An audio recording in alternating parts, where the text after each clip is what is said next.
Assalamu alaikum wa rahmatullahi wa barakatuh. Comme le dit le Coran, et rappelez-vous les bienfaits d'Allah sur vous. Et la psychologie moderne le confirme. Votre cerveau crée des chemins là où votre attention se pose. Alors, posez-la sur ce qui vous élève. Vous êtes censé être heureux. C'est le Ramadan. La famille est réunie autour de la table. Les plats traditionnels fument, odorants et coloris. Les rires montent, les enfants courent, les anciens sourient. Et vous, au milieu de cette scène idéalisée, vous sentez le poids. Le poids invisible de préparer depuis des heures. Le poids de gérer les tensions refoulées qui ressurgissent à l'heure de l'iftar. Le poids de sourire quand vous voudriez crier. Le poids des attentes, des traditions, des obligations non dites, des regards évaluateurs. Le ramadan familial, ce lieu de bénédiction promise par les récits, est devenu pour vous théâtre de tension, d'épuisement, de solitude au milieu des autres. Ce n'est pas ingratitude, ce n'est pas manque de foi. C'est la réalité brute des dynamiques relationnelles sous pression spirituelle. Et elle mérite d'être nommée, comprise, transformée. La famille est système. Chacun occupe une place, joue un rôle, remplit une fonction plus ou moins consciente. Le jeûne perturbe ce système établi. Les horaires changent radicalement, les humeurs fluctuent avec la glycémie, les disponibilités se réduisent, les besoins individuels entrent en collision avec les obligations collectives. Et le système résiste. Il réclame le fonctionnement habituel. Il culpabilise celui qui change. Il pathologise celui qui ose se préserver. Vous voulez prier tranquillement, on vous demande de servir les invités. Vous voulez reposer votre corps épuisé, on vous attend à table avec impatience. Vous voulez silence intérieur, on vous impose bruit, conversation, obligation sociale. Ce n'est pas méchanceté de la part des autres, c'est inertie systémique, c'est peur du changement, c'est protection d'un équilibre ancien, même dysfonctionnel, face à l'inconnu de la transformation.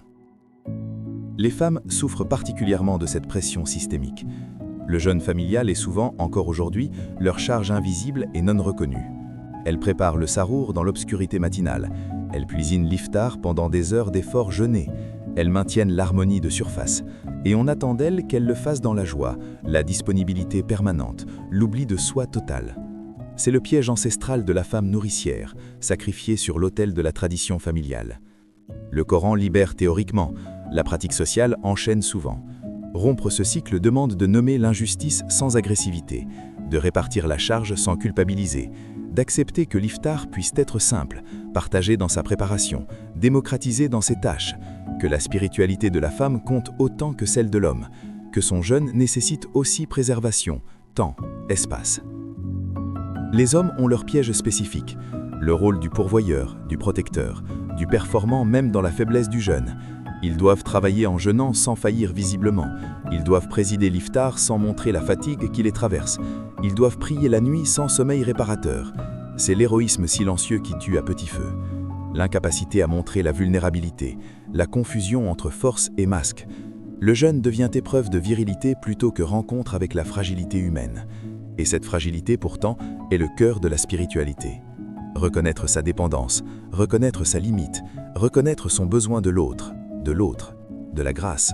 Les conflits refoulés ressurgissent à l'heure de l'iftar avec une intensité déconcertante. La faim baisse les inhibitions, la fatigue réduit la patience. Les tensions accumulées tout au long de l'année, contenues par la distance quotidienne, explosent dans la proximité forcée du repas familial. Ce qui passait inaperçu devient insupportable. Ce qui était tolérable devient insoutenable.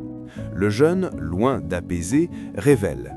Il rend visible ce que la routine masquait. Il rend audible ce que le silence couvrait. C'est sa fonction aussi. C'est son risque. C'est son opportunité de guérison si on la saisit plutôt que de la fuir.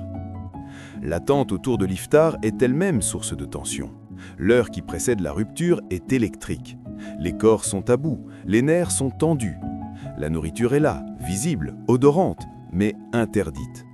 Cette suspension, créée par le rituel, qui devrait être sacré, devient souvent champ de bataille.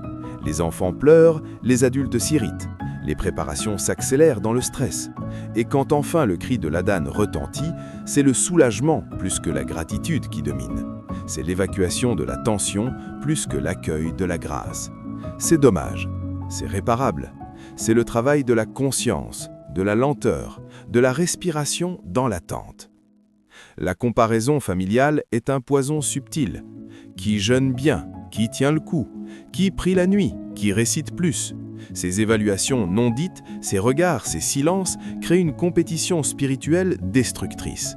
Le jeûne devient performance sociale, la prière devient exhibition, l'accomplissement devient mesure de valeur. C'est l'inverse de l'intention, c'est l'inverse de la transformation, c'est le maintien du nafs dans les habits du religieux. Nommer cela, en famille, demande du courage, de la délicatesse, de l'humour parfois. Mais c'est nécessaire si le ramadan familial doit être sanctuaire plutôt que théâtre. Préserver son âme au milieu de la famille demande des stratégies. Ce n'est pas égoïsme, c'est survie spirituelle.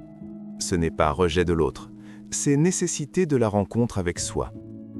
Vous pouvez communiquer vos besoins avant le mois, dans le calme, sans accusation. J'aurai besoin de 20 minutes de solitude après l'iftar. Je vais prier le fajr à la mosquée, ce sera mieux pour ma concentration. Pouvons-nous partager les tâches de cuisine différemment cette année? Ces demandes, formulées avec amour et fermeté, créent de l'espace. Elles éduquent l'entourage à votre réalité. Elles modélisent un autre rapport au jeûne. Vous pouvez aussi créer des rituels de protection, une promenade solitaire avant le maghrib, une lecture dans une pièce isolée, une sieste sacralisée. Ces espaces ne sont pas fuites, ils sont ressourcements. Ils permettent de revenir à la famille, disponible, présent, patient, plutôt que d'y rester épuisé, irrité, fantasmatique. La qualité de la présence vaut mieux que la quantité de la présence. Un père concentré 1 heure vaut mieux qu'un père dispersé toute la soirée. Une mère reposée vaut mieux qu'une mère surmenée.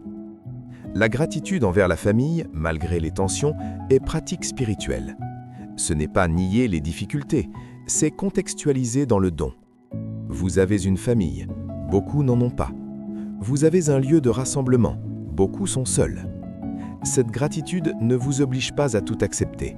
Elle vous permet de tout traverser avec un ancrage différent. Elle transforme l'obligation en choix, la contrainte en opportunité, la souffrance en épreuve significative. Cette année, observez votre famille ramadanesque sans jugement. Notez les rôles, les attentes, les tensions, les beautés cachées.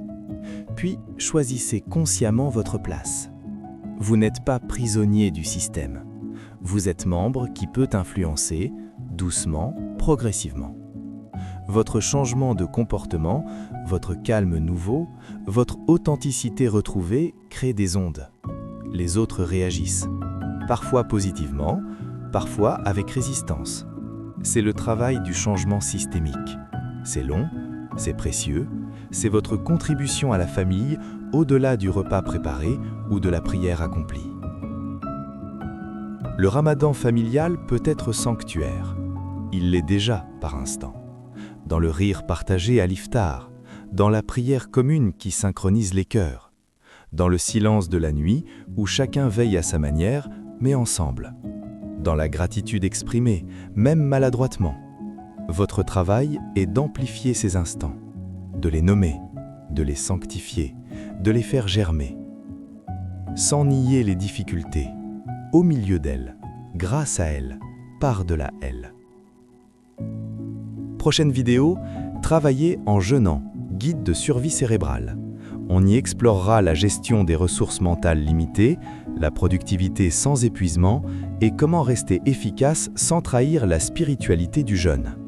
Abonnez-vous, activez la cloche, partagez cette vidéo à celui qui étouffe en famille pendant le ramadan et écrivez en commentaire quelle est votre stratégie pour préserver votre âme au milieu des vôtres. Comment créez-vous de l'espace sans créer de la distance? Assalamu alaikum wa rahmatullahi wa barakatuh.